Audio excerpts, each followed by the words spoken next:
Hello everybody, good morning. It's a pleasure to welcome all of you to this seminar on gender balance in research here at NIFU. And a special welcome to our international guests that we will hear more from in just a few moments. My name is Sveinung Skule, I'm the director of NIFU, and I will try to guide all of us through this program and to moderate the discussions today. The background for this seminar is well known. In most countries, there is a lack of gender balance in the research and higher education system.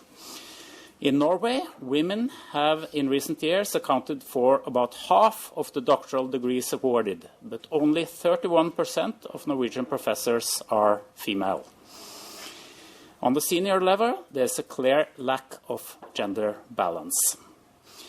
The Research Council of Norway has provided financing for several projects to provide further knowledge about the causes and the possible measures to this challenge. And one of these projects is headed by NIFU, and you will hear more about this project in a minute.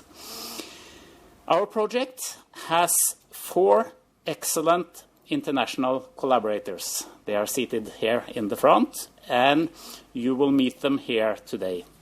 Their role is to help our project by providing an international perspective on the gender issue. So the purpose of this seminar today is to allow all of these 4 outstanding researchers to share some of their research. And I hope we'll have some good discussions of their findings, and as well as a discussion of their possible policy implications of their research. So our program today is simple, but it's quite tight. First, Dag Aksnes will introduce our own project very briefly. After that, the 2 first international guests, Professor Cassidy, Sugimoto, and Professor Shulamit Kahn, will share some of their results from their research on gender issues. After that, if time allows, we open for questions and discussions of their presentations. And next, Associate Professor Seeber will present some findings from the Flemish university system, and Professor Giovanni Abramo will present results from Italian research. And then we will round off with some questions to the 2 last presentations. And we will finish at 11 o'clock. We're a few minutes late now. I know that all of our guests will present very interesting research. However, in order to have room for all of them to say something, they will only have 18 minutes each. So I will give them a little sign with this one once there's 3 minutes left. And then they have to start concluding. So, but first of all, we will start this by Dag Aksnes, who is research professor here at NIFU, and he will briefly present the project here at NIFU. Welcome, Dag.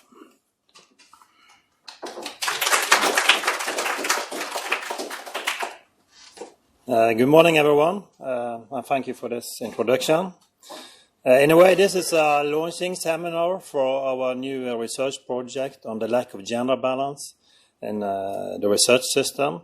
So I will just start with giving you a very short introduction to what we are going to do in the next 3 years, and for which we have this group of international advisors with us today.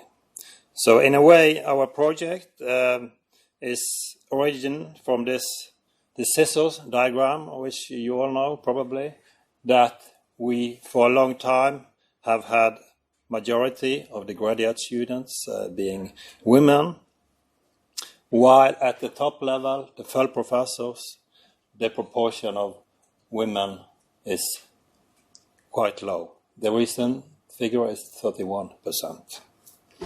So what is the reason for this lack of gender balance at the highest level? This is the important question we are going to analyze in this project. So this is the scissor diagram for 2018 and 10 years ago, and you can see the situation has improved, particularly for the mid academic level, and the proportion of full professors has increased from 19% to 31%. But still, it's a very long way until we reach gender balance at the level of full professor. So in this project, we are going to analyze the issue using longitudinal methods, where we are going to follow individuals through their entire career.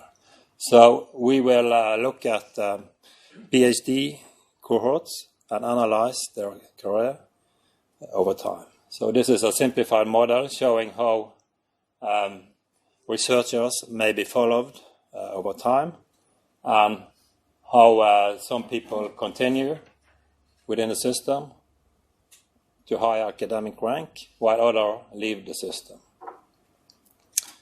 So this will be analyzed using various methods, and we have available a very rich data source for analyzing this issue, ranging from publication indicators to individual variables like family situation and sick leave and so forth.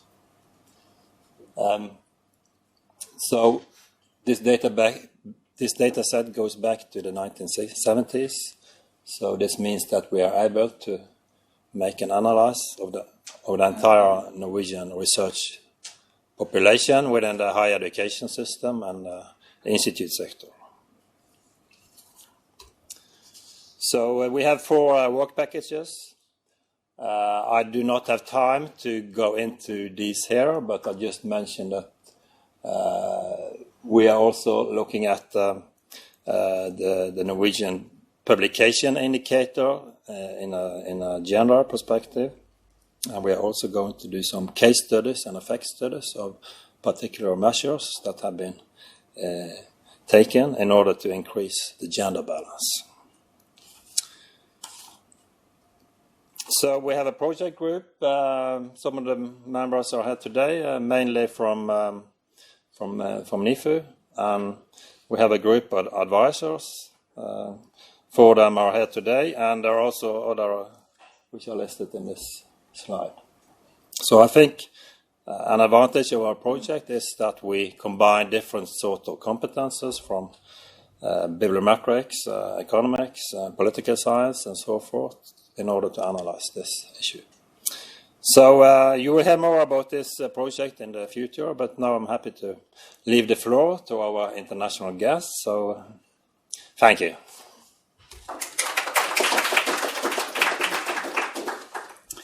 Thank you, Dag. So it's time to welcome the first international advisor, Cassidy Sugimoto. She is a professor of informatics at Indiana University. Her main research is within scholarly communication and bibliometrics, and this includes bibliometric approaches to the study of gender disparities in science. Her research has been published in Nature and many other journals, and today she will provide an overview of gendered labor and rewards in science. So please welcome Cassidy Sugimoto. Thank you for that warm welcome. I'm delighted to be here and to spend the day talking about these issues with everyone at NIFU and also the external guests. So I only have 18 minutes, so I'll go as quickly as possible. These are the kinds of questions that really excite me. Who has a voice in science? Who gets to participate in science? Who gets to be an author of science? How do they work in science when they work? And are there divisions in the kind of labor that people do by socio-demographic class? How are they rewarded for that labor? And does that even matter? Right? Is this an issue of just social justice, or does this have any implications for scientific work and scientific knowledge? So I'll start with Foucault's author, What is an Author essay? And he says, what does it matter who is speaking? And in the scientific world, it matters a lot. Authorship is the coin of the realm. And there's a Janus-faced nature to that coin. It's both the reward and the responsibility for that work. But if we look at how the coin is distributed, it is not distributed equally across the population. Just looking at gender, what we see here is across the globe, the ratio of the male to female publication. So the bluer it is, the more male-dominated production in that country, and the oranger it is, the more female-dominated. And as you can see, it's a very blue world. Men's publication rates are about 30%. We have about females make about 30% of authorships, whereas men make about 70%. Now, those orange countries, you can kind of look into the mechanisms behind that. Now, one is they're lower resourced, they're lower capacity, there's lower people in the scientific workforce, there tends to be a lot of brain drain there. But if you take all of the variables you can think of and you regress them all down, the biggest predictor of female dominance in production in a country is male mortality. Now, that's not really a policy application that we can work with, right? And this gives to something that I'll talk about throughout the slides, is this notion of the parity paradox, that sometimes we are so focused on parity that we think if we just have equal 50-50, then that's good. But parity is not equality. Parity is not necessarily equity. And so sometimes when we see issues of parity, it's actually for the wrong reason. And so we should be really careful about some of these metrics as we go on. Now, of course, people look at that and they say, okay, but we know the Web of Science, where we gathered that data, is heavily dominated by certain fields. So if we break that down, what do we see? Well, if you start at your math and physics, those are heavily male-dominated. We know that. And as you move towards the biomedical science, you get some lighter blue. There's some more women coming into that. As soon as you move back to the humanities, history, philosophy, those are very male-dominated. The places where we see female dominance are nursing, social work, education, librarianship, places that are usually lower in the academic hierarchy, and places where salaries are usually suppressed. As we see more women go into a discipline, salaries lower, right? And so there are economic implications of these certain parity issues. There's also differences by gender in how they are networked in the international community. So, of course, we know places like Switzerland have higher degrees of international collaboration on average for both men and women. Places like the US have less. Bigger countries, more capacity, we see different things. But invariant, regardless of country size, women's collaborations are more domestic, whereas men's are more international. And that has huge implications when we start looking at production and rewards in this scientific system. This is also reinforced by migration issues. So if we look at two classes of migration for scientists, one are travelers, those who pick up affiliations without ever leaving their home country, and migrants, those who are in one country, publishing exclusively in that country, and then break and publish in another country. In all cases and in all disciplines, men are more likely to be both travelers and migrants, picking up those other affiliations and moving between different countries. And that has implications for the reward system. So what we see here is by country in the first column, single author, male and female, then national collaborations, which receive more citations, and international collaborations, which receive the highest citation.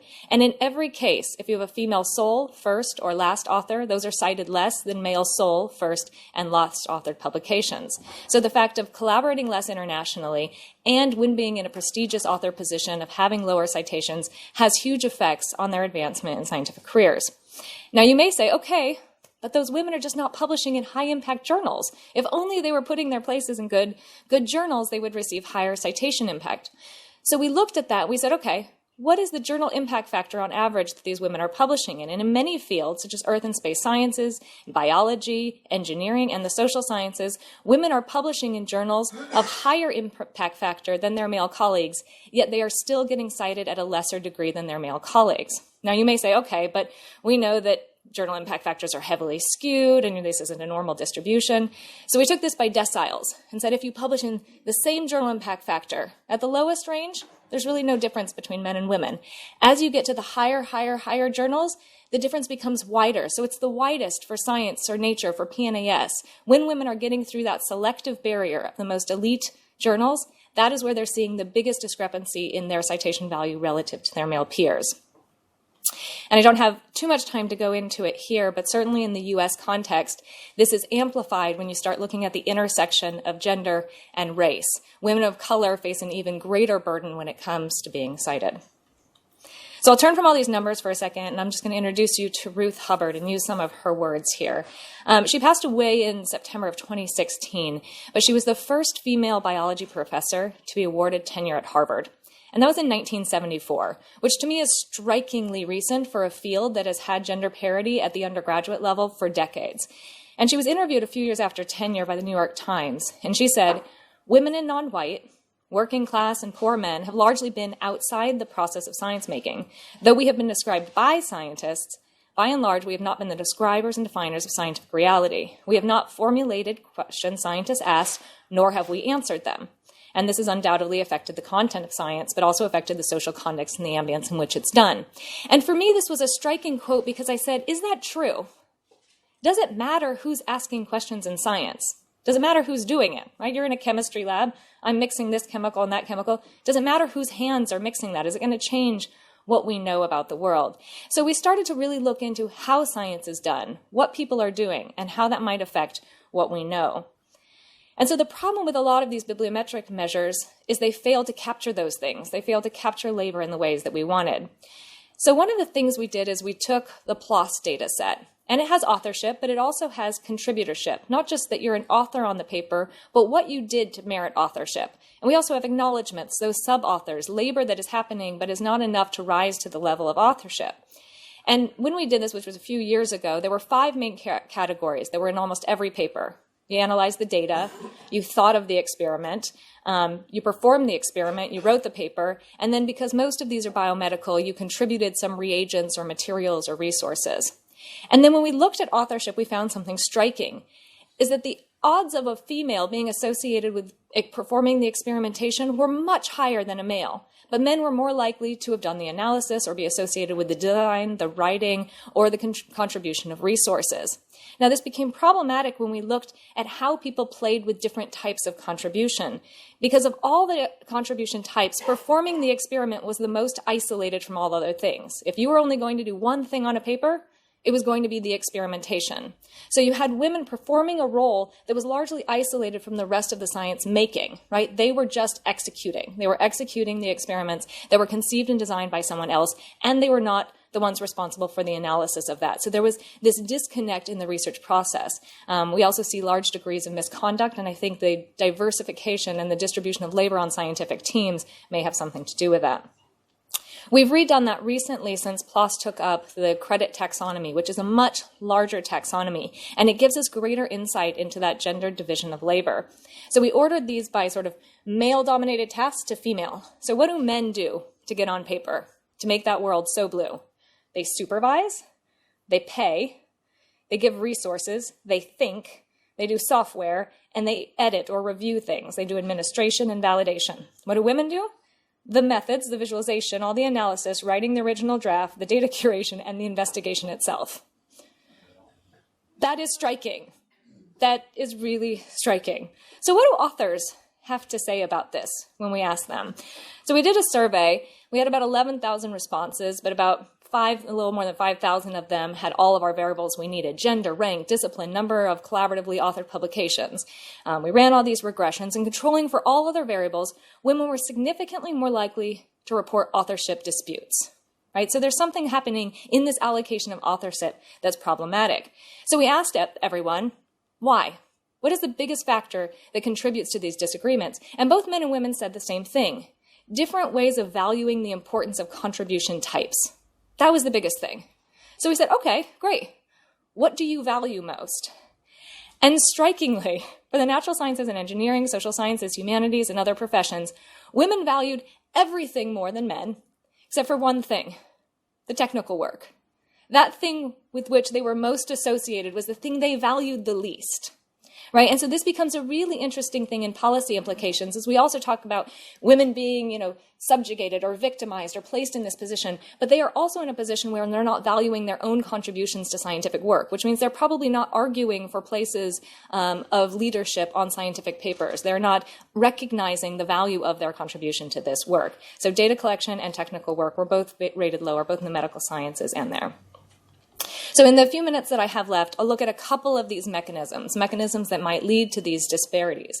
My day job right now is I'm working at the National Science Foundation as a program director in the Science of Science program. And so I've been thinking a lot about funding. How does funding contribute to some of these disparities that we see? And now if we just look at one metric, what's the proportion of women holding a grant? Not the size, but just holding it. We see pretty big differences. In the medical sciences, men are more likely to hold a grant. But in engineering, that field where we see lower females, women are actually more likely to be holding a grant. But when we look at the grant amounts, we see the opposite situation. While women are more likely to hold a grant, they're holding much smaller grants than their male counterparts who are holding larger center grants. And that's true across all the disciplines. Now, if we look at this by age and we say, okay, well, as you showed, 31% of full professors are female in the US. That's about 25%. So let's look at it by cohort, those who graduated before 75, the 80s, 90s. And in the oldest cohort, we see parity. And what's actually striking and problematic is that the disparity in funding rates grows with the younger cohorts. The most recent doctoral cohorts are the ones that have the greatest gender disparity in funding. It is not coming from the older cohorts, but rather the recent ones. Now, this isn't true across all disciplines. It varies dramatically. In the natural sciences, we see parity almost across the board. It's in the medical sciences that we see these huge disparities in the youngest cohort. So another mechanism that we look at is the peer review process itself, right? So who is submitting? How are they getting accepted? And we took the case of eLife, which was good enough to provide us all of their peer review data. And this is a large, elite, open access biomedical journal, started actually out of some Nobel Prize money. And they have an interesting model. You don't just submit, you sort of submit an inquiry request, and then you're either encouraged or not. And then once you're encouraged, and only about 20% of things get encouraged, then you go through the process and you're peer reviewed and you're accepted or rejected. And what we see are huge gender imbalances at each of those stages. Now, one is just submissions. And what's very striking here is that women are submitting at a lower rate than would be expected given their population in scientific publishing in that field of biology. So they're submitting about 25% of submissions come from women, where they make up about 30% of authorships in that discipline. So there's a self-selection effect that's happening at the beginning, but then it's perpetuated at each case. They're encouraged at a significantly lower rate, and they're accepted at a significantly lower rate. Now, this is most marked when women are in corresponding or last author roles. For the first author role, we actually see no difference. So the younger female scholars in those first author roles are not seeing the disparities that older female scholars are seeing. So one of the things that we looked at there was, does it matter who's reviewing them?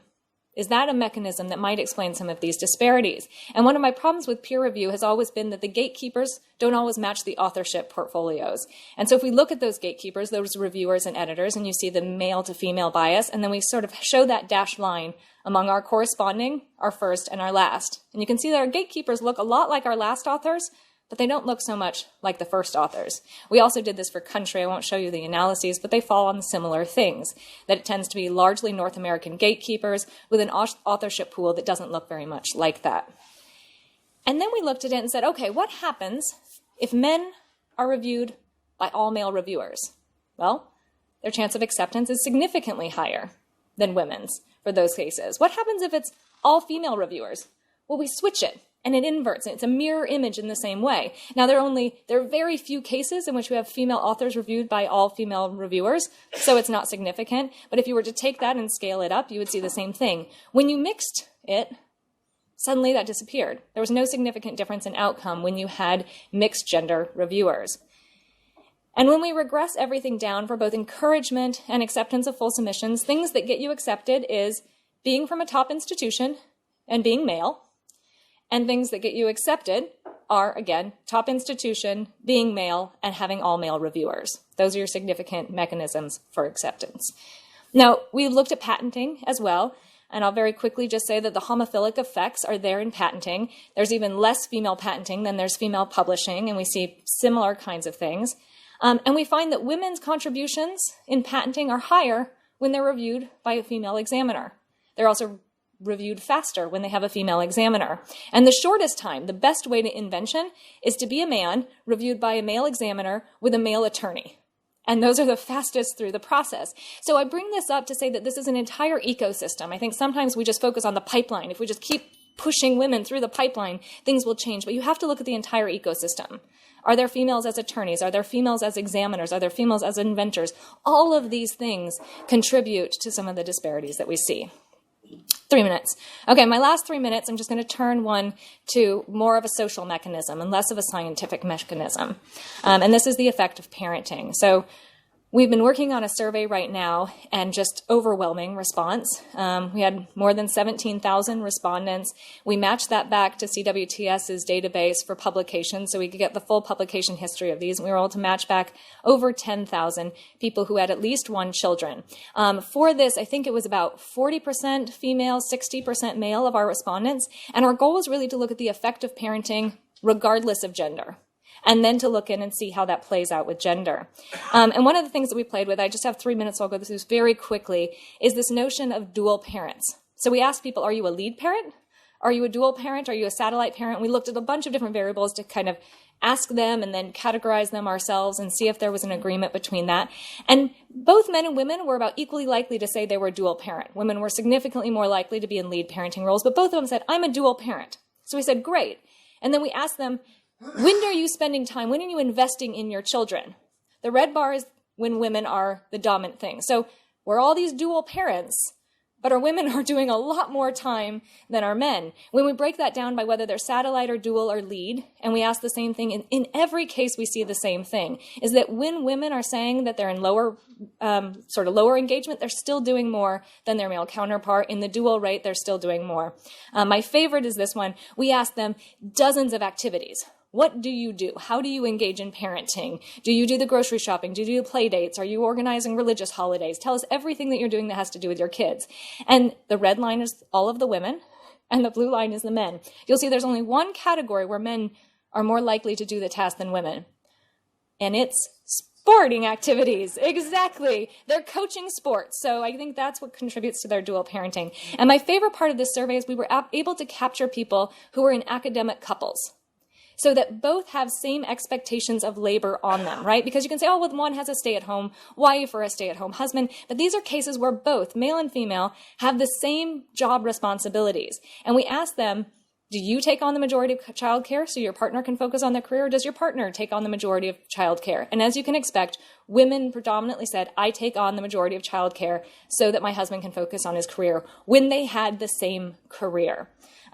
We see, of course, a penalty when we match the publication rates, and I know we're going, so I'll just say there is a penalty for it. And both men and women suffer a penalty for engagement. So the thing isn't women suffer a motherhood penalty.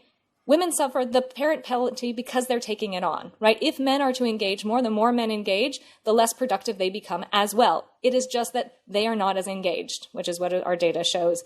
We looked at the effect of academic leave, and it's the same thing for citation. What makes your citation goes up is being male, taking short parental leaves, having your partner do everything.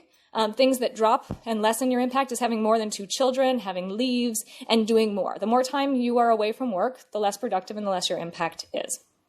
I think I'm done. There's other things I want to talk about, but I'll end there. You're missing the most exciting part.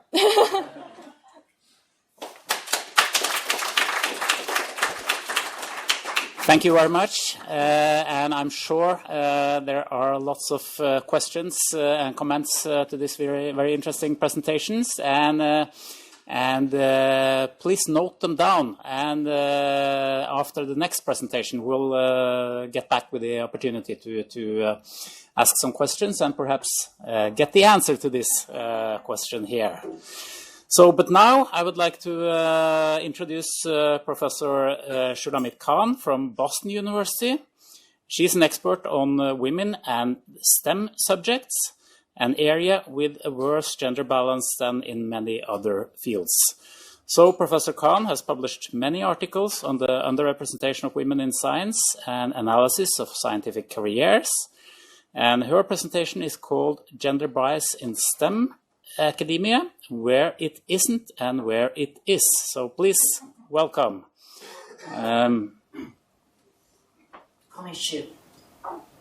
Let's see. Oh, we missed it. There we are. So I first want to say that my presentation is the opposite of Cassidy's in the following way. I didn't have, maybe I'll do it. I didn't have a lot of time to think of, to do pictures. And in fact, my field doesn't do pictures as much as she does. I have words. So I just apologize for that. And I'll read them and tell you what they are and skip over the non-important ones. So in that sense, we're different. We're different in other senses as well, but Doug said, oh, you're going to disagree a lot. And we do disagree a lot, except actually the very last thing you said, I completely agree with. I'm not going to talk about it. But so I just want to say, so there's a huge number, there's so much work about women in STEM. I mean, since 2015, not just STEM, this is STEM in academia. Women in STEM academia, there's 17,000 articles written, which is just amazing. So I've tried to look at hundreds and hundreds of them, and I just want to say a lot of them start with there is bias. Sorry, shouldn't move, I guess. I can scream so loud, that there is bias. A lot of them say there is bias, and let me show it to you. And I think that's actually the wrong way to go. And also, many of them cite the same work. Oh, there is bias, and it's earlier work, but it's work that has been replaced by other work showing no bias. And I'll show you what I mean in a second. So right now, and one of my authors is very controversial about this, or to Stephen Cece and Wendy Williams, my co-authors. And so we've written some articles about that really were reviews. What does the data say? And right now I'm working with Steve and Wendy to ask, well, since we last published our last article, what's new?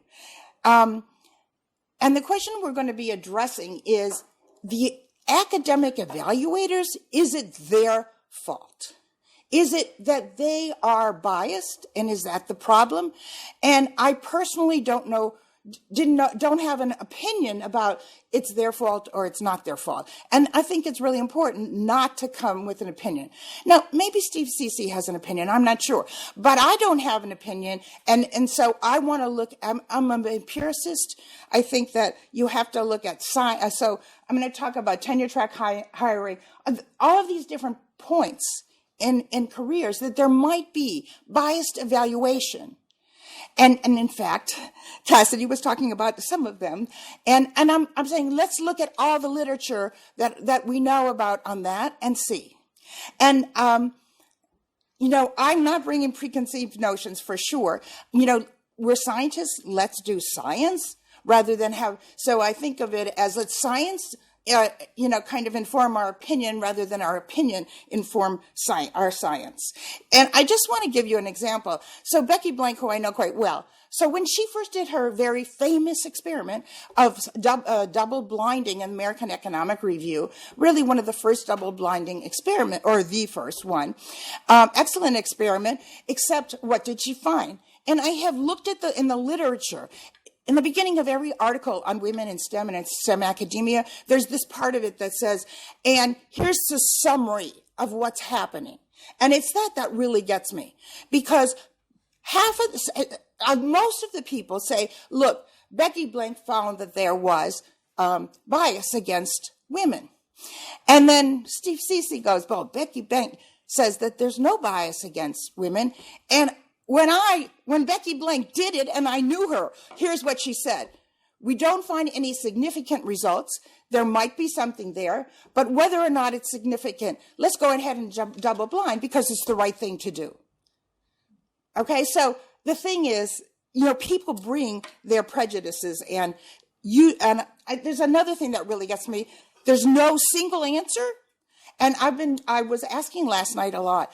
America's very different than other countries because our academic system is very different. And there's been improvement, but it's completely different across fields, actually, but across countries, it's amazingly different. And so you can't say, look, there's bias because there's bias in France. I don't think so. So tenure track hiring. So in fact, there's in the US, if you look and see, and I'll show you some tables rather than pictures, it seems like the problem is women applying for the tenure track jobs. So first of all, let me just say, what would constitute evidence of bias in tenure track hiring? You can't look at a cross-section of the percentage of tenure track new assistants and PhDs for two reasons. First of all, if any field where the proportion of female is rising, you're going to have a lag because, they haven't gotten to the assistant professor. But more importantly, not all PhDs or postdocs want academic jobs. So if the women aren't applying for them, guess what? They're not going to get it. So I think there's two kinds of data. The most reliable, that's reliable, one is actual hiring processes. Let's look at the committees. Let's look at the votes. And the other thing is the audit experimental studies giving, say, here's a CV. Would you hire this person? The problem with the latter is it's really kind of, well, would they hire, but did they? It's much better if we have the first kind. So the NRC did a really big survey of 89 R1 universities, the better universities. And I just want to point out this, I could have made a picture if I had time.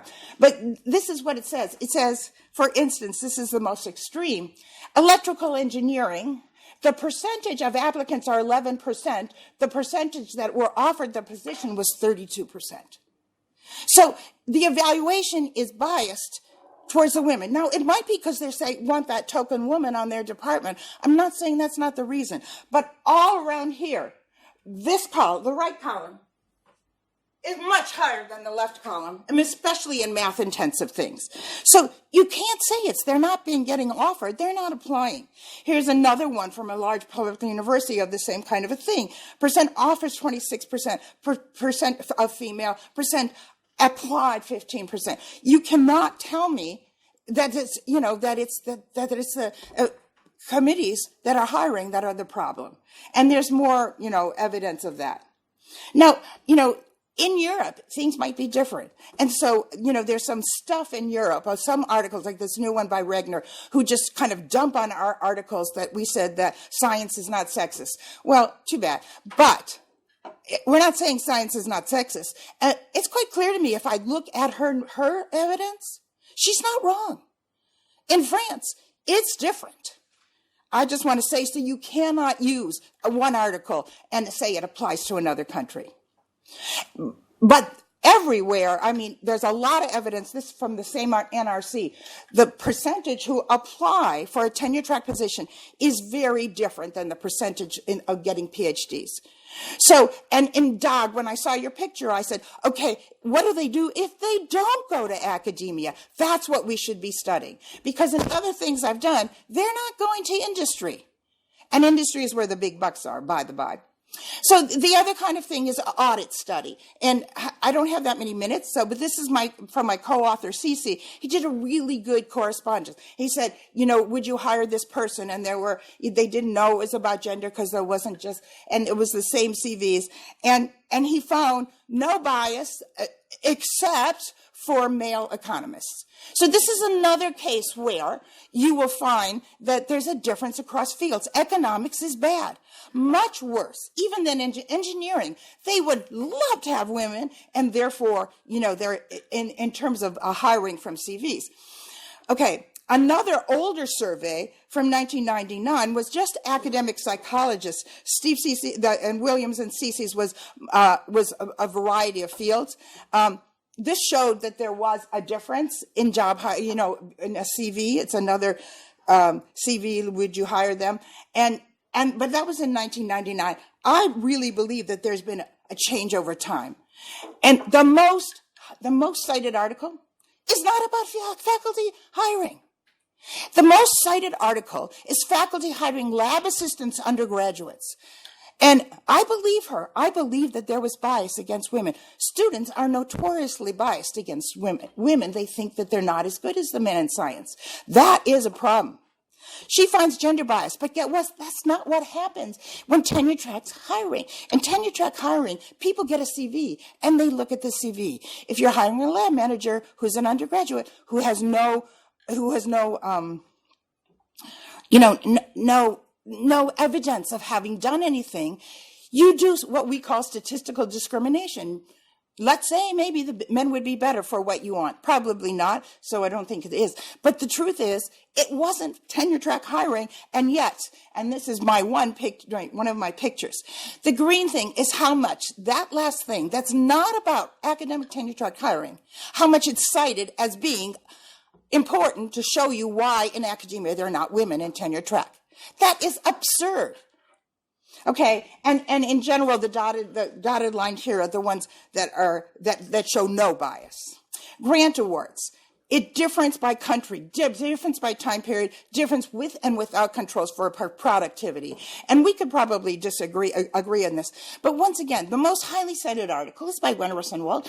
Doc cited it, for instance, and it was a long time ago. They lost their data, so no one can redo it. If you look at it, it's not quite the right way to redo it. Somebody did redo it, not with their data, but from much later data, for the same European organization, and guess what? There was not tenure bias.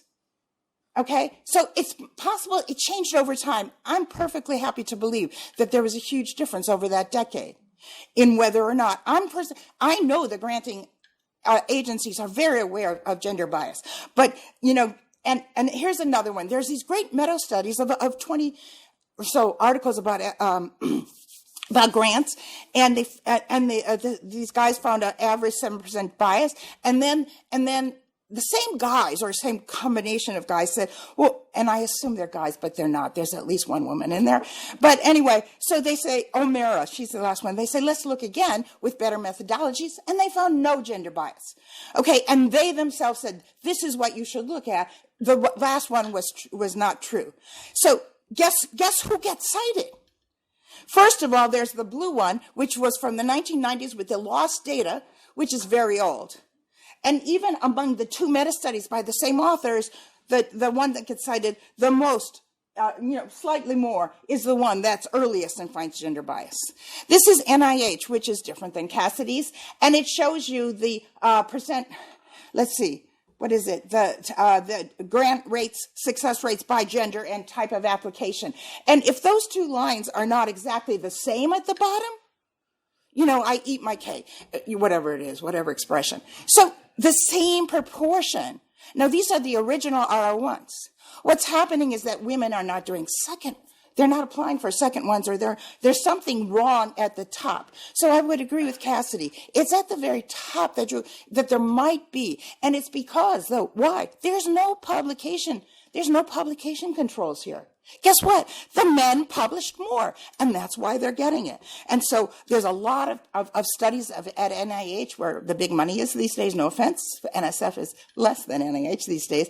And with productivity controls, even without it, there's no gender difference. And we did it with productivity for experienced and non-experienced. And we found, guess what we found? We found that there was a slight gender advantage once you control for productivity. Because, in fact, the problem is women are not publishing as much. And so if you say women don't have grants, sure they don't have grants, but it's because they're not applying for them. And we have to understand that's what we have to understand. Now, it might be different in Europe, and there might be, there's some literature that says it might be different in some countries in Europe, but others that say it's not. So salaries, I just want to say, what would you consider salary? Would you want to control for productivity again? And so I've done some stuff that we can't get published because we don't find bias. Well, we find that if you put in all controls for things like time spent, whether you had not maternity leave, we don't have that, but we know whether there was a kind of a time that you weren't working, and those are not nearly as important as field and where you're working, but So if you control even a little bit for the prestige of where you're working, etc., you find that the salary difference in academia, in tenure track academia, is only 3.4% unexplained. The rest is explained by all these other things, and we didn't even have productivity data for this. So that's really amazing. It's not the salary setting. It's not the tenure track hiring. It's kind of what's happening in the careers that you want to look at. And there's other evidence about salaries, and I don't want to go into it. Just quickly, journal acceptances. What would constitute bias on the part of editors and referees? And I find this really interesting a question because it's hard to know. How do you know the quality is the same? You don't. You can look at, so some have looked at double blind, and saying, okay, when they're double blind, they don't know if it's women or men. Is that bias? And so some found it, but early, some in one ecology journal, but she herself found it the opposite in other ones, and other people have found it doesn't make a matter. And personally, I think that that's not the way to study it, because even in 1991, without the internet, 50% of the people said, yes, I know who wrote this article. So it's not double blind.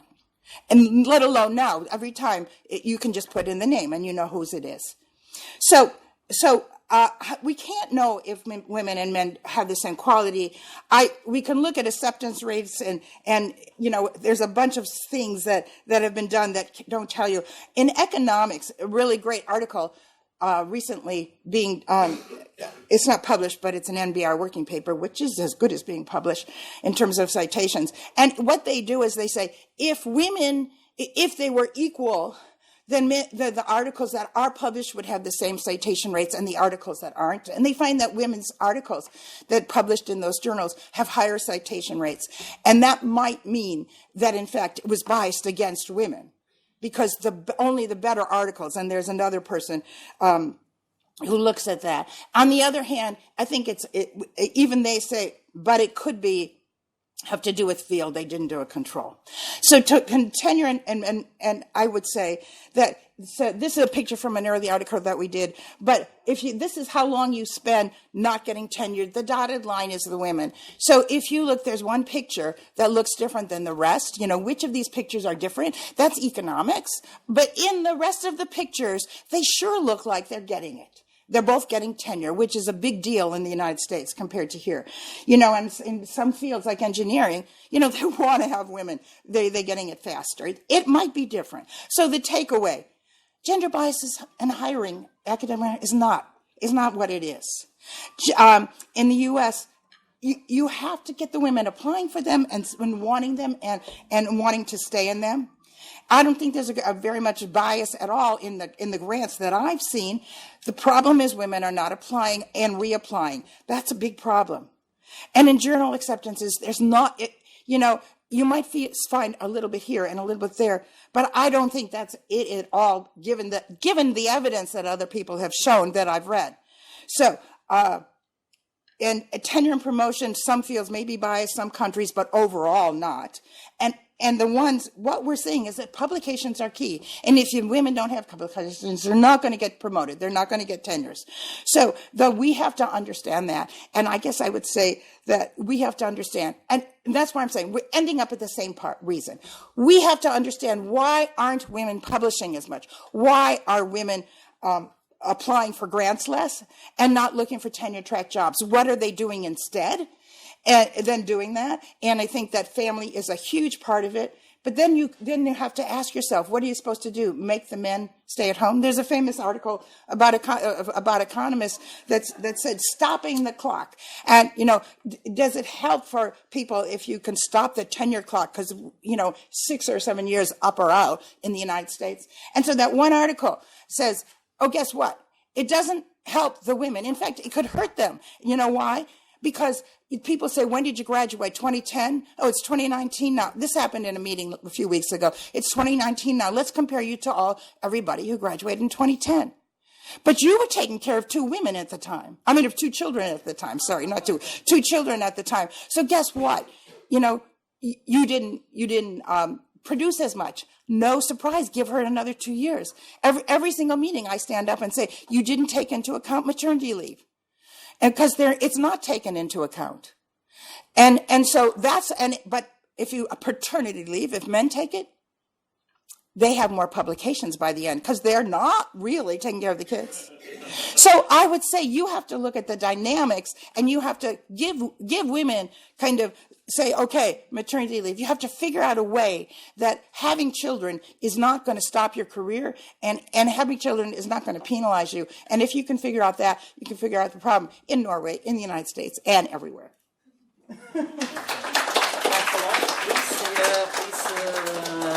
Please, I would like you to stand here together with Cassidy. So thanks a lot, both of you. It certainly seems that you agree upon the importance of family issues, and it certainly seems that you disagree on a lot of other things, which is a fantastic point of departure for a good discussion. And we have 15 minutes for that discussion now. So, but I would like to first invite the audience to do some comments, and then later on we can go on with you commenting each other's presentations also. So, please, any questions, comments? Yes. Nicolina? Please speak loud. I'll try to. I'm so happy to have the two of you on board on our project. And I think despite the disagreement, we could agree that the main pattern is that women are less cited, they have less... Actually, citations per article, I just want to say, are in general, the majority of studies show citations per article are not different for men and women. I'll say that. We can talk about article for article. There's even this one woman who's in social forces who said, you know, it's very biased. Everything is biased, but not citations. So I disagree with her on that. I'm perfectly willing to say at the very top there are more men, because I do believe that that's probably true. Not too many people have divided it that way. But in general, the average citations, if you control for a field, is the same for men and women. That's in most studies. I'm not talking about my work. I'm talking about most studies. We can disagree on that. And we can disagree on that. But anyway, I cut you off. and so I don't agree on that. Still, many people say that women are also, they have less publications. I think you agree with that. And they are less networked. Yes, that's true. And to me, it seems at least that the policies that we have in Norway don't really address the factors that drives inequality. Yeah, I want to agree with her and you, and saying I think that mobility, you need to kind of get education and get networks from other universities and other countries and everything. And to the extent you don't do this, you're not going to internationally publish, because you don't. So you do need those. It's not just collaboration; it's knowing what the field is doing. You absolutely need that, and women tend not to get it because they want to stay home. So you have to figure out some way to get women the networks, maybe by sending them for postdocs outside, even if or even PhDs outside the country, because otherwise they won't have the networks. Because once they start having children, they're not going to leave home. Would you like to comment on that also, Cassidy? Actually, in Norway, the PhD period and the postdoc period is exactly the period where children tend to be born. Right, Exactly. You have to put it off. Mm-hmm. I mean, no, I agree with Shu on this, that I think that network becomes imperative. And what we see in a lot of the studies is that the density of the female-to-female network is actually quite strong. The problem is that the location of resources of power and of prestige tends to be within the male network. So a lot of policy initiatives that are focused on female-to-female mentoring actually do a disservice to integrating women into the larger academic network. And so what I like to see is male to female, heterogeneous mentoring situations, heterogeneous policy, international movement and mobility, things like that, which I think pull women into the network of their peers rather than facilitating sort of a density of female to female mentoring and relationships. So does that mean, just throwing in a question, that men and women should be treated unequal in terms of their access to mentoring and networking and things like that in order to adjust for I'll let this? you try it first.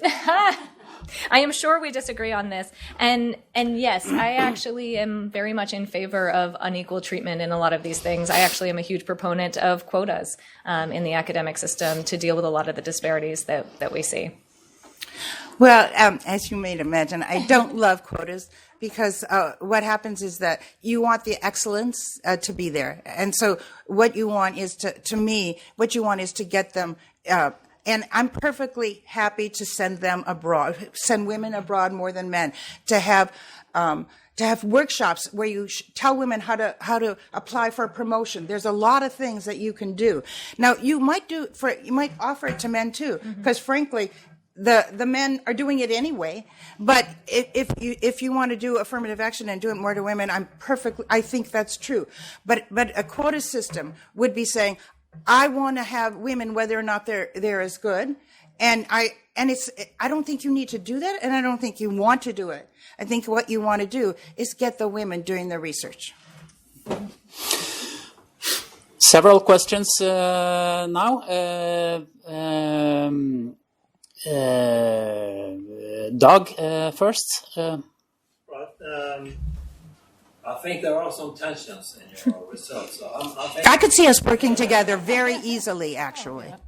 So I'm thinking, what might be the reason? And on some issues, we have done some research in Norway on gender issues in terms of collaboration and productivity of publications. And what we find in some of these cases is that you need to analyze the underlying distribution because, for example, there are more women among the younger researchers, relatively speaking, and there are more women in fields like humanities and social science, relatively, than in STEM fields. So what does this mean? This means because the number of publications is increasing with age. So unless you're not controlling for this factor, you might actually get You're right. gender bias. So. There's also for international collaboration, which is much more frequent in the natural science than the humanities. And I would like to say, when I review the literature, I would never. We're spending 2 pages on this paper saying you can't look at the cross section because of the cohort effects. Absolutely, she does that. She follows cohorts too very well. But what I want to say is why is there such an unequal distribution across field? And I have a strong opinion about that too, unbelievably. And my strong opinion is go to middle school, which you grades at the ages of 10 to 15 to ask the question. Because that's when boys and girls start being interested in different kinds of subjects. And you have to ask what's happening then. And if you can get the women, I have 2 daughters, they don't even know what engineering is. Of course, they're both economists because their parents are both economists. And it is technical. But if you want to get women into engineering, you have to expose them and to get them to like it at the age of 12, 13, and 14.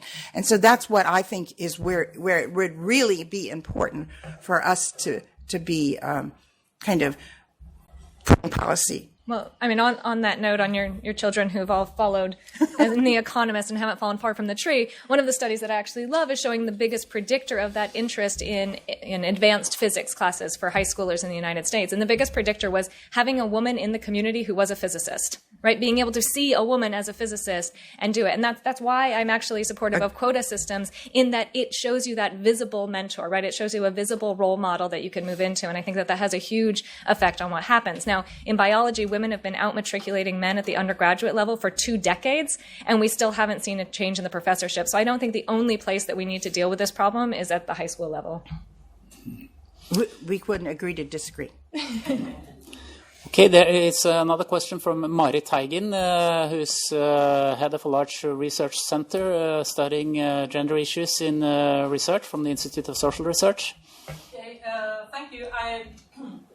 First of all, I mean, it was really very refreshing. And I wasn't expecting this disagreement. I bet you Doug wasn't, and when he saw the slides, he puts her first because he didn't want to put me first. Yeah, but still, I mean, we're researchers here. Yeah, scientists. So, I would really like to know more about how can it be that you disagree so much on these issues? Because, in many ways, I mean, you're referring different studies, but I mean, it's the same subject. So I mean, it creates a problem for me, although I find it refreshing. Yeah. That's the first thing. The other thing is that I would actually like you, Cassidy, to say something more about what you said about we are maybe focusing too much on the pipeline and pushing up the pipeline and should more look at the whole system. And I think what you've just been mentioning about quotas and women evaluators and so on is an important part of this. I got very interested in how you have been able to measure the difference between men and women and gender balanced committees and so on, because I think that's really interesting. And I mean, a question that we, I mean, which is of a much broader relevance about, I mean, role models and also the importance of gender in evaluations.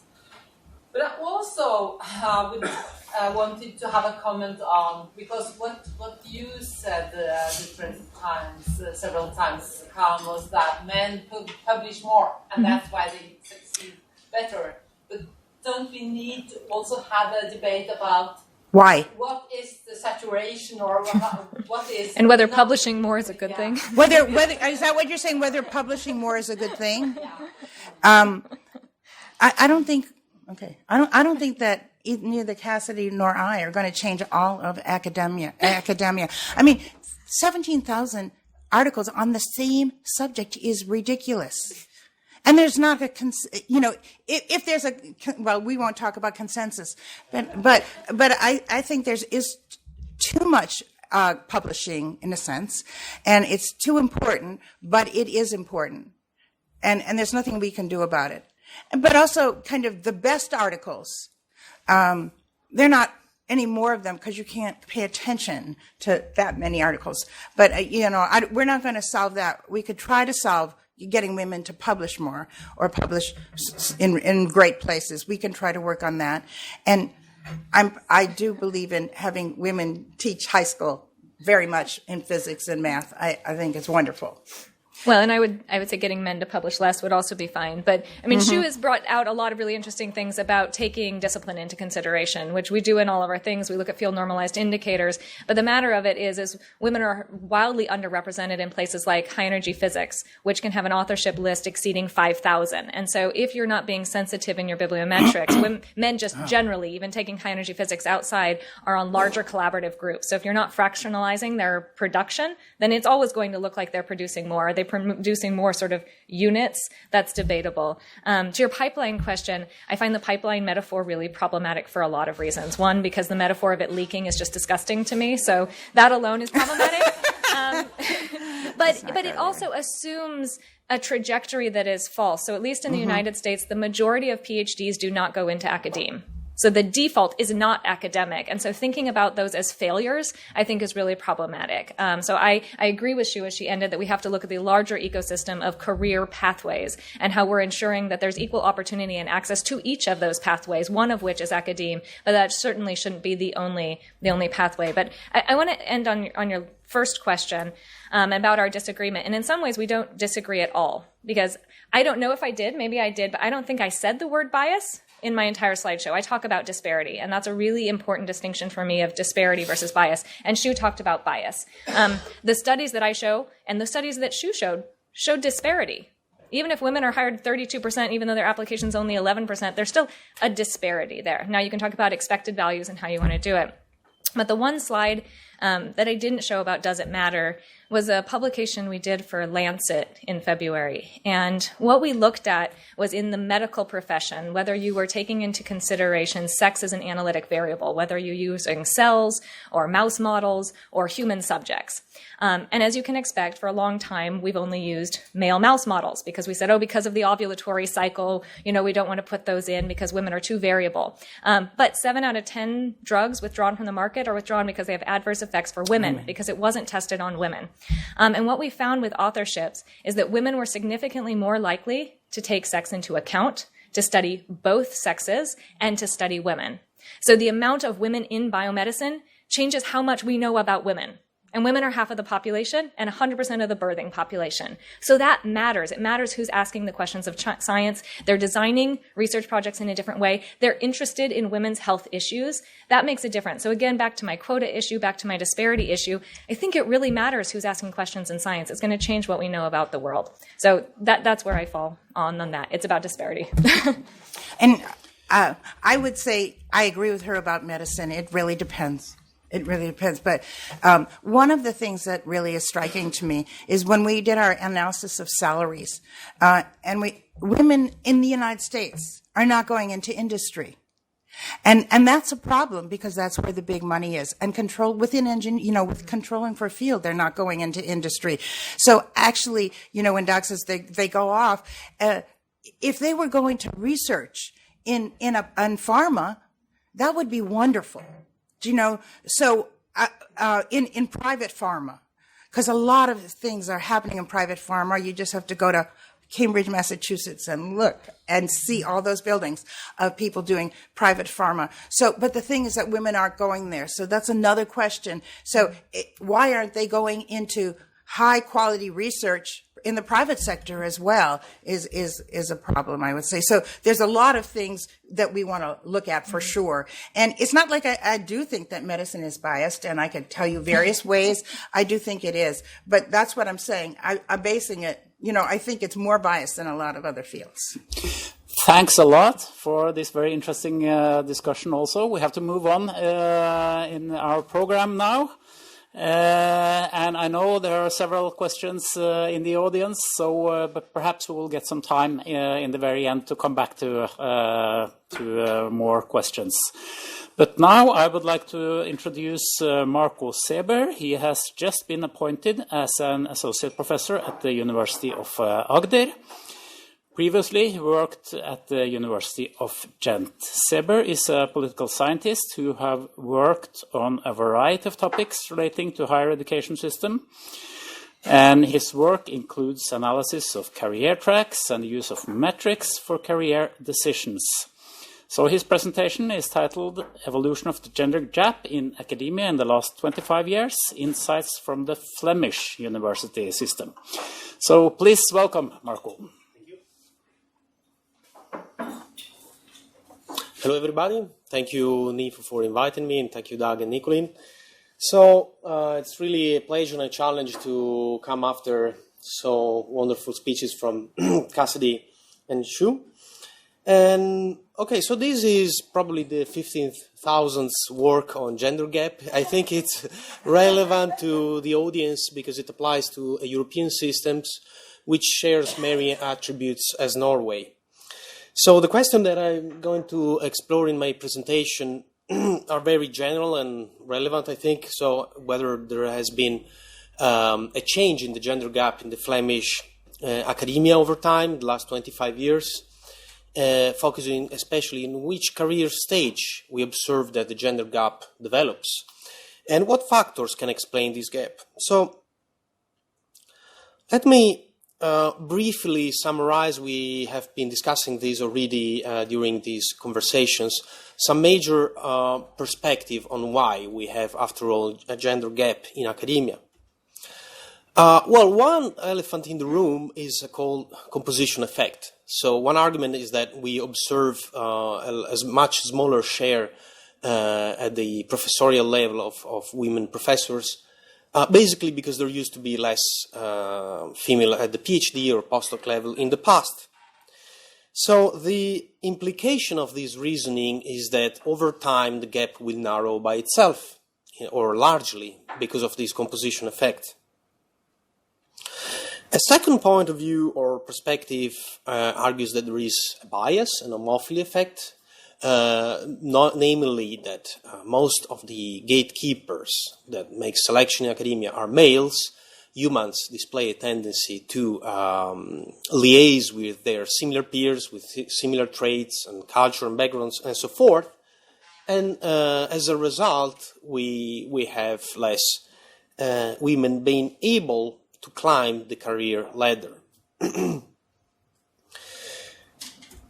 A third perspective, which has also been largely discussed today, is differences in choices in work-life balance, which are partly shaped by societal expectation, for example. So, distribution in household duties, the capability to have time to do research, and which may harm the productivity of women scientists on one side, and on the other side, they increase the propensity of women to leave the academia earlier.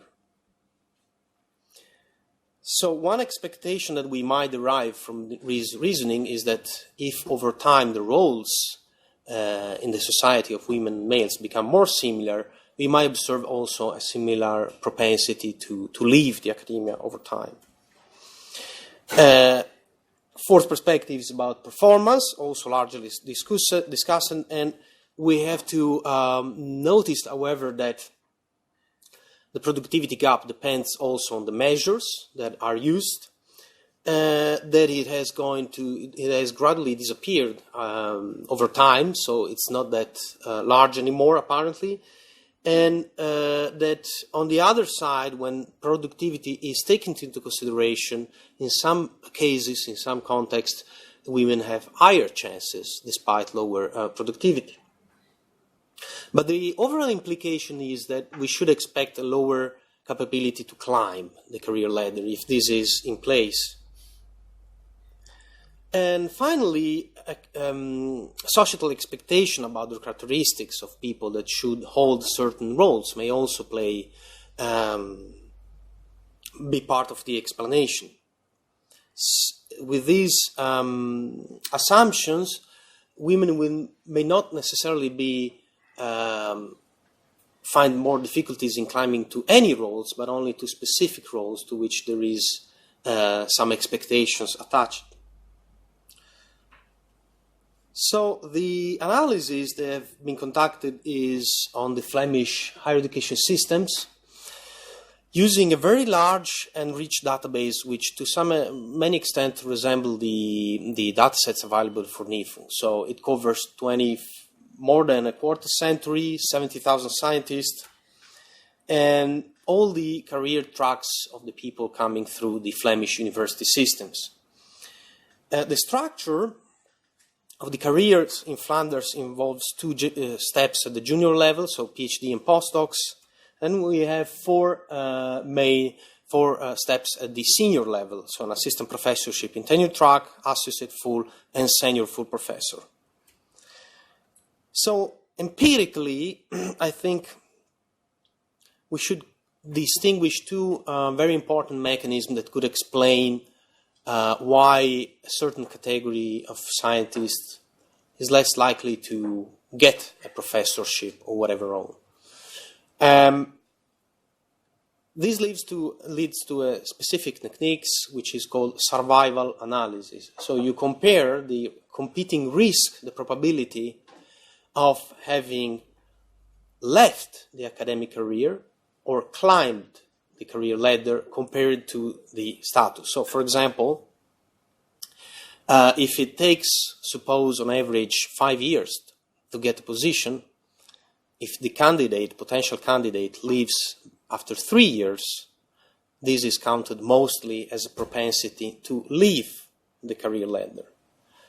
If it stays longer, but it doesn't get the position anyway, it is counted as a difficulty to climb the career ladder. So I think these are two very important mechanisms that can explain how the gaps develop, and that's why we develop these kind of analysis.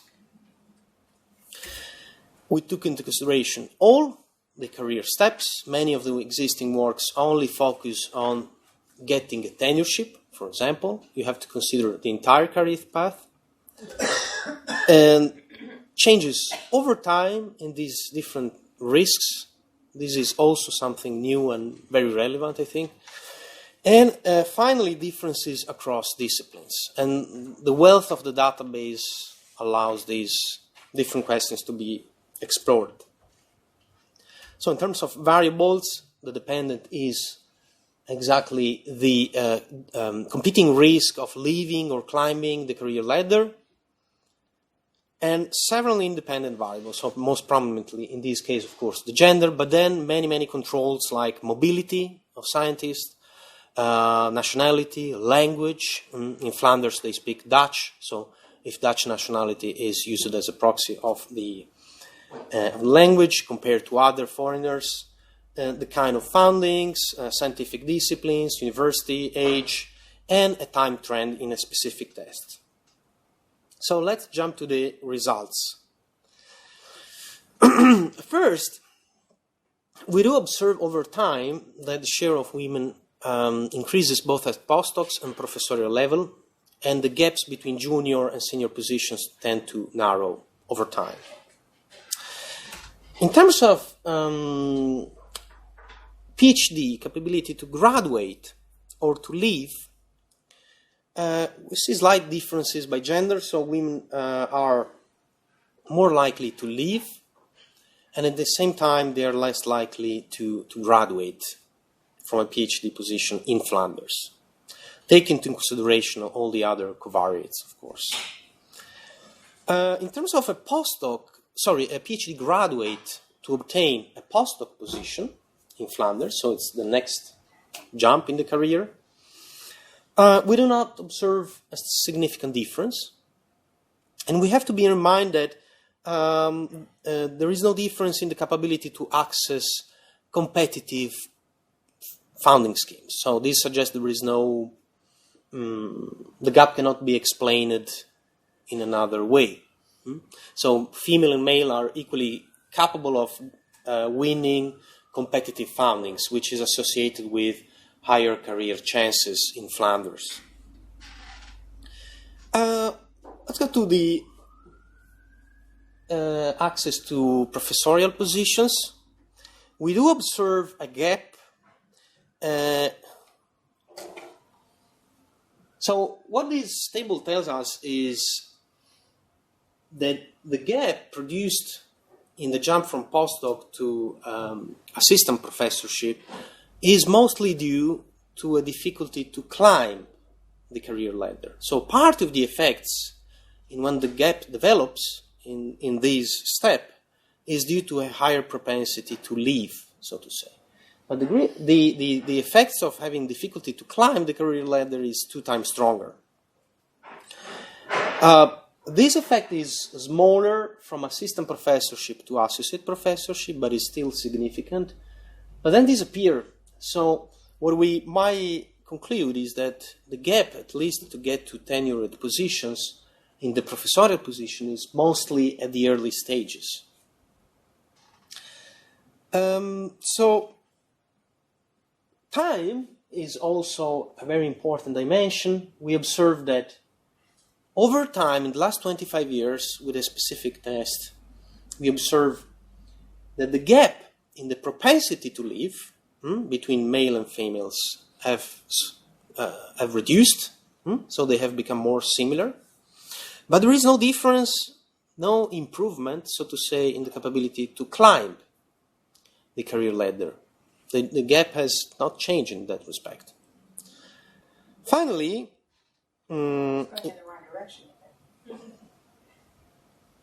if we look to variations by disciplines, I also think it's very interesting.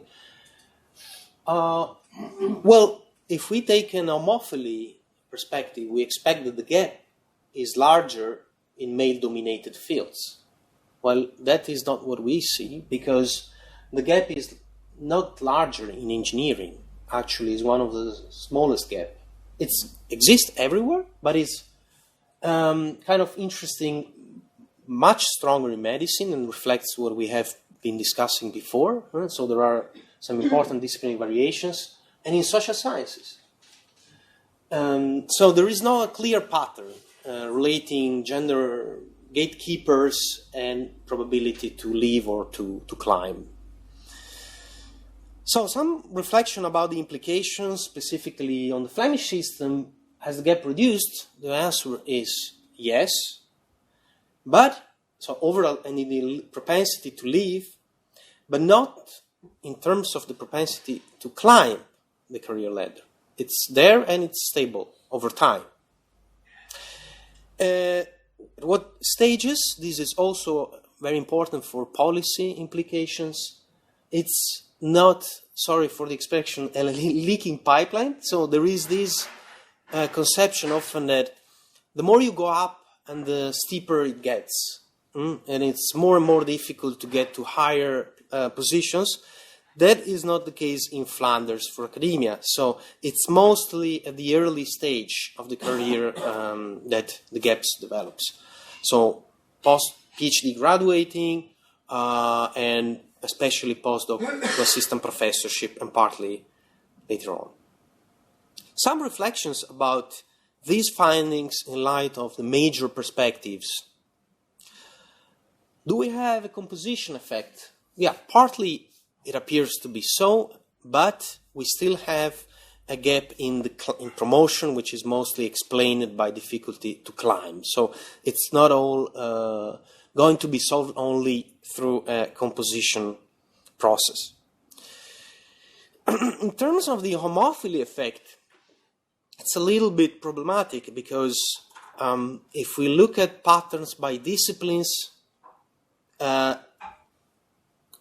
and over time, it doesn't appear that the more is the representation of women among gatekeepers and the smaller is the effect, at least in terms of propensity to climb. I guess that the narrowing gap in terms of the living propensity over time may be interpreted as supporting that women and the difference in the roles that women and male are expected to have in the duties is narrowing over time. That may explain why the gap in the propensity to live has narrowed. In terms of performance, unfortunately, we don't have any data. We can only estimate by looking at the propensity to graduate, which is lesser for women, but on the other side, women and male have the same capability to win competitive fundings. So there is mixed evidence in that respect. And another perspective about role stereotyping, indeed we see a gap particularly strong when accessing professorial position per se, but not in progressing to full professorship and senior full professorship. So it might be that once that certain people with certain characteristics that reflect the role are selected, then onward we do not observe anymore this effect. So this is all. Thank you very much.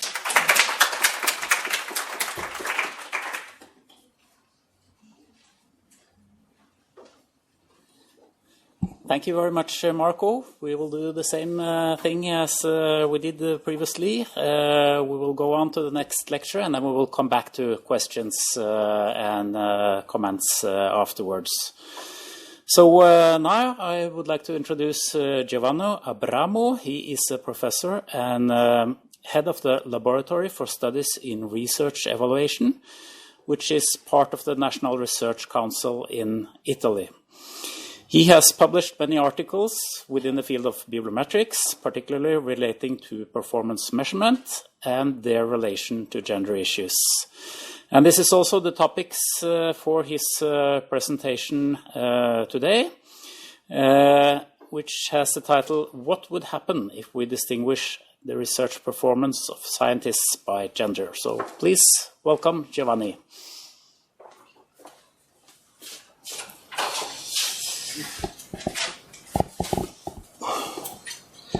I forgot my eyeglasses. Right. I tend to forget my age. Thank you for your invitation. And first of all, I apologize because I am an engineer and I feel a bit a fish out of water here, because when I asked Dag about the composition of the audience, I realized that most of you are social scientists or political scientists. But after listening to the presentation by the two ladies, I realized probably being an engineer is what we need at this point of the program, and I hope I will legitimate what I've said in a few minutes. Facts. There is a women underrepresentation in research systems. This is a fact. And another fact, there is a research performance gap in favor of men.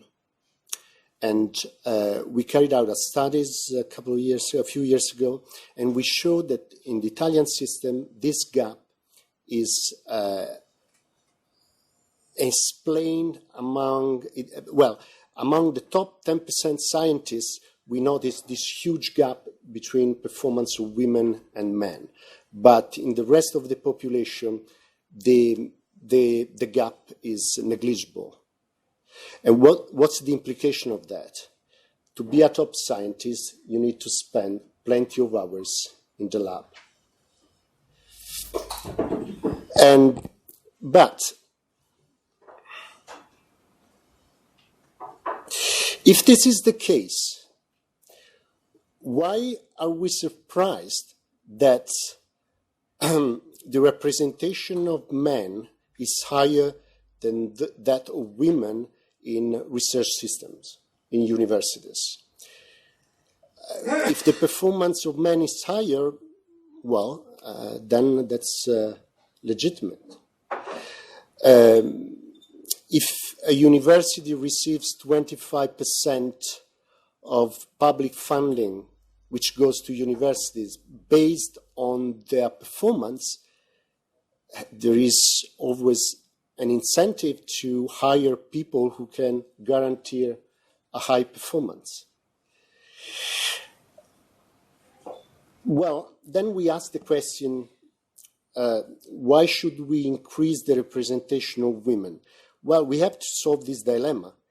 And if there are possible causes that go beyond individual capacities, we can't say that men are more capable than women in carrying out research. There must be other reasons, and other reasons could be gender-dependent, environmental, and personal factors, and those vary across countries.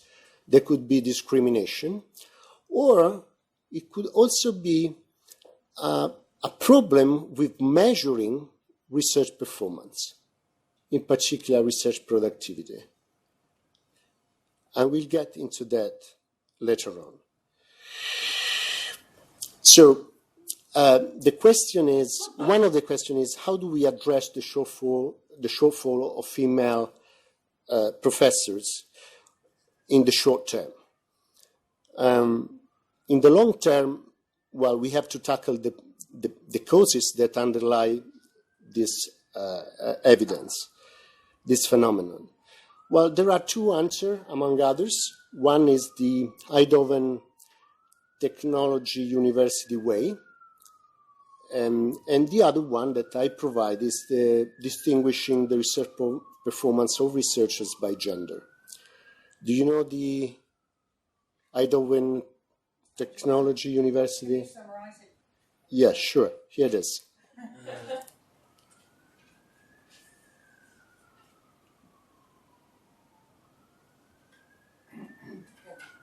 Okay, this is a way. It's an extreme of quotas for women, 100% women. And if you go to their web page, and the next page, they said that for 2 years. This applies for 2 years. Okay, so if any man wants to apply to this university, no way, they can't. And another way is the following. We provide decision makers with research performance measures at the individual level. And what we have done is we have done an experiment, and we have constructed 2 performance lists, ranking lists, with and without distinction by gender. And we see what happened in the results. Okay, this was the preface. What I'm about to talk now is some facts and figures about the Italian system, and I will spend some time in explaining how we measure individual research performance and see the gender differences in research performance in Italy, and then the 3 ranking lists, 1 overall and 1 for each gender, and then I analyze the ranking shifts.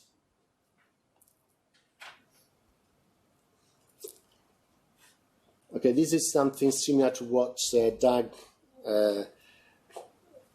showed at the beginning. This is for Italy. You see that enrollments are higher for women, dropouts are higher for men, and then when in the university system we see that professors are mainly men. This is similar to the Norwegian situation. And to give you a flavor of the Italian perception of the gender gap, I want to share with you an anecdote. 15 days ago, a very important event took place at my research institution, and a working group was set up a couple of years ago, a large working group, to write a report on the Italian research and innovation system. And I was part of this working group. And I want to ask you, who is the odd one out? Can you guess? It's the woman. It's the woman. But not necessarily. I mean, how many people do you see on the stage? 7. 7 people. And here's the program in Italian. How many people are there? Daniele Archibugi, the second line, and Fabrizio Tuzzi, 2 people. How many people are there? 6. 6, right? So 7 people on stage, 6 people on the program. Massimo Nguscio is the president of the National Research Council of Italy. Daniele Archibugi and Fabrizio Tuzzi are 2 colleagues of mine who were the coordinators of the working group. Gaetano Manfredi is the president of the Conference of the Italian Universities Rectors.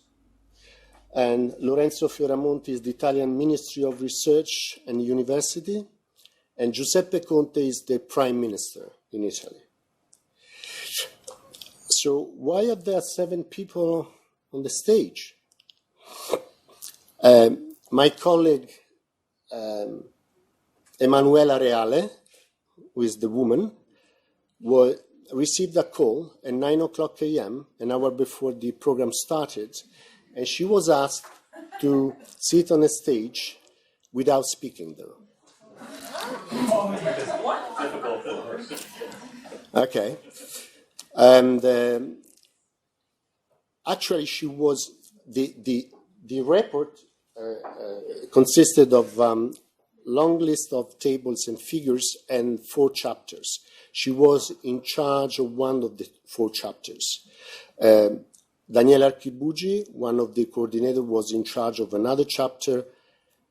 Fabrizio Tuzzi, the other coordinator, was in charge of the other chapter, 3 chapters. I was the 4th one. So I was in the audience all the time. I wondered, why is she there and I'm not there? She wasn't supposed to be there. I wasn't supposed to be there. But once I saw her hair, I wondered why I wasn't called there. And I could imagine how Machiavellian Italians were. They asked her to go there on the stage without speaking, just to show that there was a representation, females were represented on the stage, just to give you an idea. Now, how we measure research performance, this is a very important at this stage because there are hundreds of studies measuring the gap between female research performance and male research performance. We think that research organizations are production systems, and the quintessential indicator of performance of a production system is productivity. And the indicator, the proxy of productivity that we use is the fractional scientific strength. What productivity has to take into account output and input. We cannot measure performance without considering input. So to me, any performance indicator, such as number of publications alone, average citations per paper, H index, are invalid indicators of performance because they do not account for input. So what we need to measure is the research output in a period of time, the value of each single piece of output, and the resources used to produce that output of that value. What does this indicator count? It counts all publication of a scientist in a period of time. We generally observe a 5-year period. We measure the value of each publication by a weighted combination of citations and impact factor, and we scale these citations impact factor by a factor accounting for field and year of publication. We normalize this because citations depend on the year, on the field of publication. We divide each publication by the number of authors, and in the life sciences in Italy, we account also for the contribution based on the position in the byline, and it accounts for input. I'll show you the formula now, and this is the formula, and this is key because here we see what makes the difference in the research performance of women and men.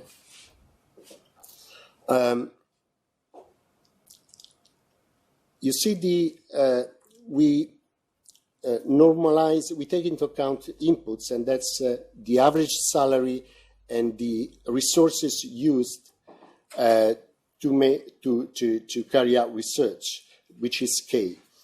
And then we divide by the number, if we observe a 5-year period, we divide by the number of years the person has carried out research.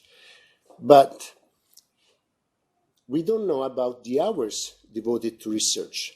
From a socioeconomic point of view, the salary that a professor gets doesn't depend on the hours he spends on research.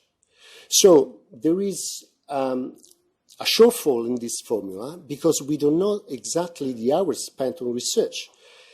And generally, men tend to spend longer hours in the lab than women because women, as we said, have a social role which is different from men, especially in Italy. So when we measure research performance without accounting for the hours spent in the lab, if men spend longer hours, it's quite obvious that their output is higher than women.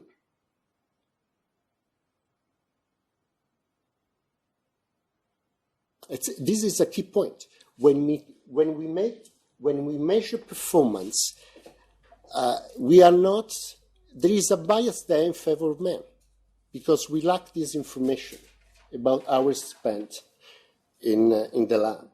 But from a socioeconomic point of view, it's not important how many hours you spent in the lab because the salary that the society is paying is the same regardless of the hours spent there. So it's quite tricky here. So that's why we propose, this is our Italian database. Our output data come from Web of Science.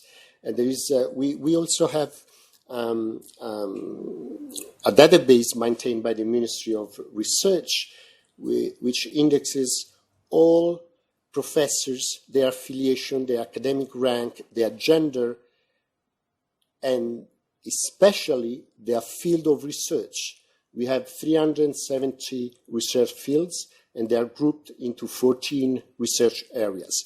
And that allows us to distinguish performance by field, which is extremely important because the intensity of publication varies across fields. And we disambiguate also through an algorithm the author's name. So this is something that we produce, and you see there are 17 scientists in this department of University X. And the performance, the FSS, is the percentile performance. 100 is the top, just to show you the way this is applied to Italian universities. And this is the data set for analysis. We took, when we distinguished research performance of scientists by gender, we only observed 99 scientific field because the condition was that there need to be at least 30 female scientists and at least 30 male scientists in each field. And those are the universities analyzed the number of professors and the percentage of female that you see it's quite lower than that of men.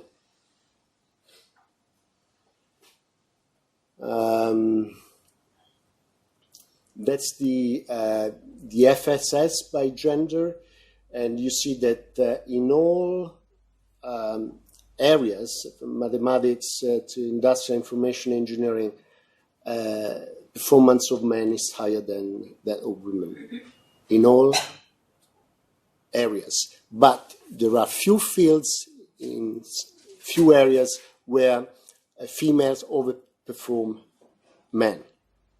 And here it is what happens when we distinguish the performance by gender. We have two ranking lists, and we see the rank shifts by women and men. And you see that if you see the female and the very last column, the maximum ranking shift as compared to the overall ranking. That's the ranking shift when we consider only women, female versus females, like in sports. Okay? Those are the ranking shifts. Where it's negative, it means that in that there is a field within that area where females outperform men. So if we distinguish it, that's not to their favor. But in general, the ranking shift is there. So if we provide decision makers with two different performance ranking lists, there are two ranking first, one man, one woman, two ranking second, one man, one woman, and it's a different way to approach the problem in the short term of female underrepresentation. Okay? Okay, this is it.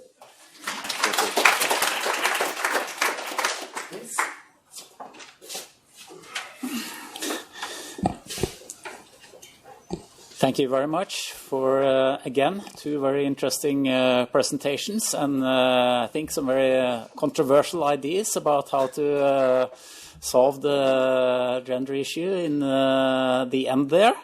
And I'm sure that somebody in the audience would like to have comments and questions to these two presentations. So please. I just have a question for Marco to understand. When you say leave at that juncture, where are they leaving to? Outside the Flemish university system.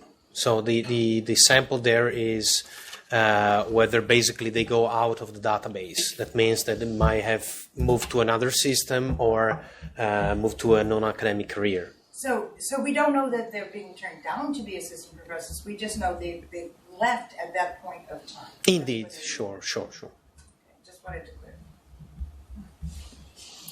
Dag? Yes, thank you for a very interesting presentation. I think you both have interesting cases in terms of general topic of analysis, and I also see some points where we have in common issues, for example, relating to the role of publications. So I think one issue would be why and in what way would the differences in productivity influence, for example, the patterns Marco has been showing.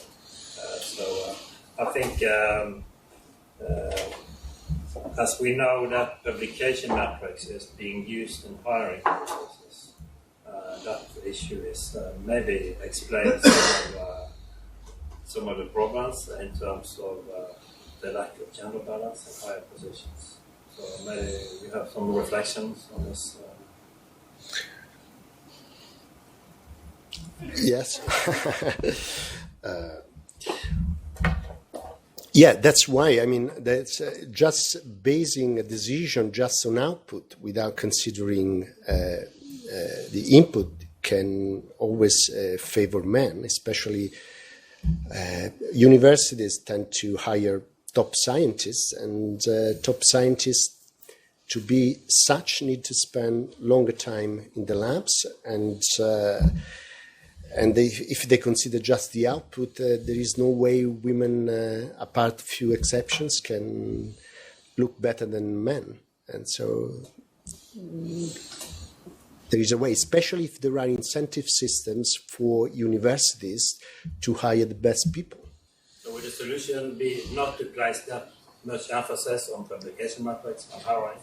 No, on publication. On the emphasis should be on a correct way to measure research performance, or if we cannot measure it properly because we don't know the hours spent in the labs, then my proposal is to separate the rankings. One, it's like in sports, one for men and one for women, and provide them with the overall rank, and then they can make a more informed decision. I'm not saying that that's the solution, but it's a way to. To me, also, sometimes it's a subtle problem, because if we go out for a moment from the male-female debate, it actually affects a lot of other dimensions. I have myself 3 kids. My wife has been working, so I've had a lot of parental duties in the last years, and I'm thinking, you are selected, you make a very important decision which affects for 30, 40 years the people working in academia in a specific moment of your life, which is not what you will have in the future.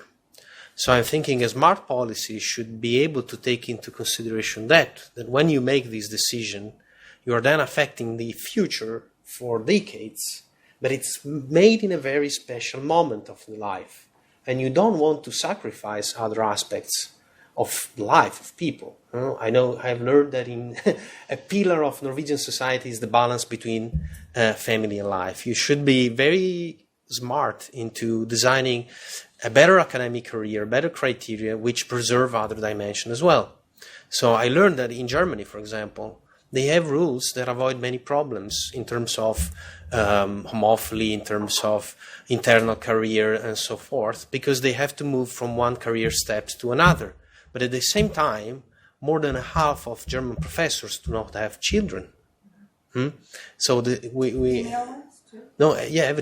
I mean, it's really disturbing, So let's be reminded there are other dimensions in life, and when we design policy, we have to have very broad views, and in a way try to take into consideration that when we make this assessment, some people, some categories maybe in a more difficult situation. So, in a sense, a gender quota could be perfectly meritocratic because you're saying, hey, there is no fair assessment in this moment.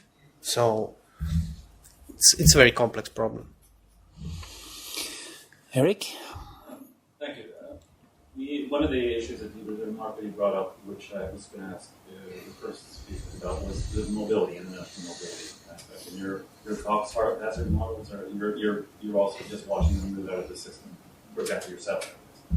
But I would, because if we assume that one major aspect of the last 20 years is the increased internationalization of the field, and we're looking at the U.S., and we're also assuming, as we heard a little bit, that the males are more often those who move, the travelers and the migrants. That will be coloring the composition effect in a way. And I was just wondering, because we're looking at this in survey data with using the same techniques, but we're looking. You're finding no effect on progression based on international mobility, as far as I can tell from what you showed. But I would just want you to reflect a little bit upon that, and also ask you the question: are you using mobility as a time variant on the right side of the model in your models, or is it just a binary?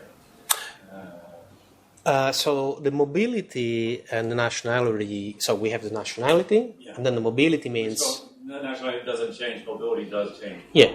Mobility is whether you did your PhD abroad or PhD in another Flemish university. Okay. So that's our proxy. Let me say that the effects of mobility and nationality are 4 or 5 times stronger than gender, and negative. Negative. In European countries, it's absolutely bad idea to move. So, like we had 5,000 local PhDs, postdocs, and around 25% becomes professor. Among the foreigners, the proportion is 3,000 to less than 100. 3,000 to less than 100. So it's 20 times more probability. Chances, So it's an elephant in the room in my perspective, but it's completely, a different problem. But this is sorry? It does correlate with the gender issue, though. It is this is a multivariate analysis, so it takes into consideration discount of these effects. In terms of composition, at the end, in terms of the composition of the professorial board, it doesn't affect much because 95% of the foreign postdocs go away from the system. 96. But you don't actually integrate like the Flemish that go abroad to Germany and come back, or the others that come from Italy to Flemish universities.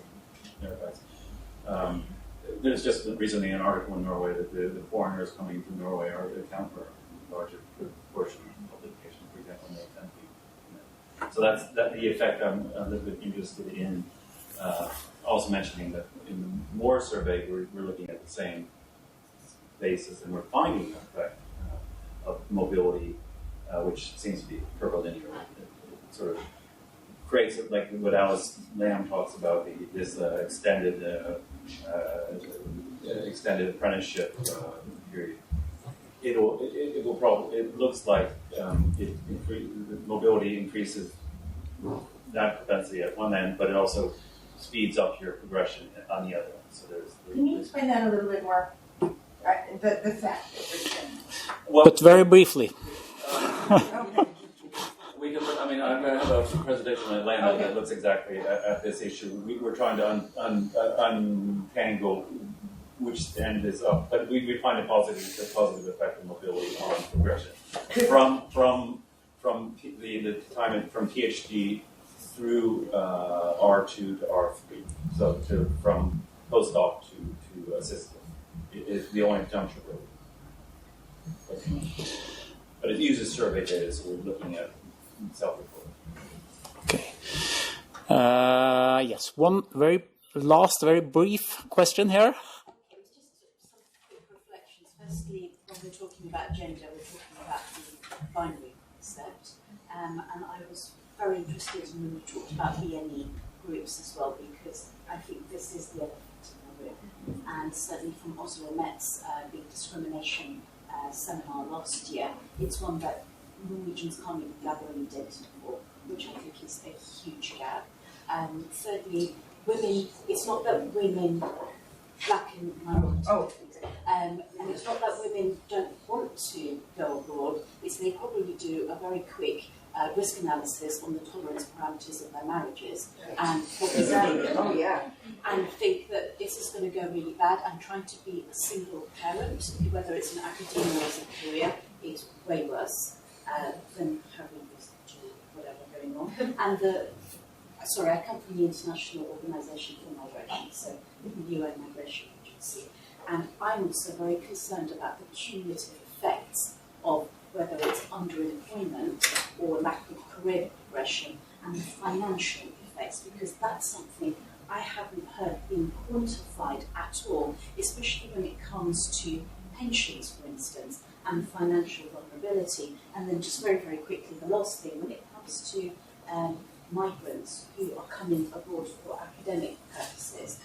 Here in Norway, when you are applying for a permanent residency, how much time you spend travelling for work isn't an issue. But when you're applying for citizenship, you're only allowed 2 months out of the year to be away, and that's normally your summer break. So if you're travelling for work, that's going to count against you.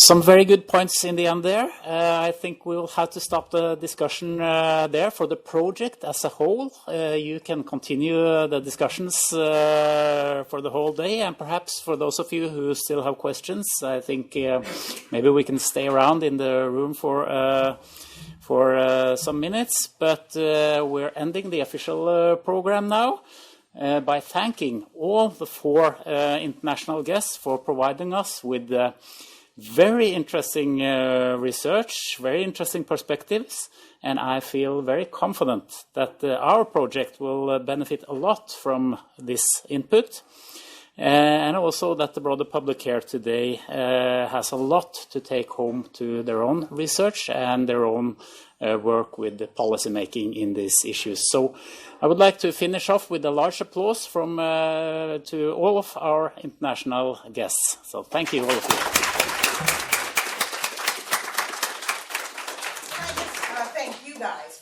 For inviting us. It's been very interesting for us too.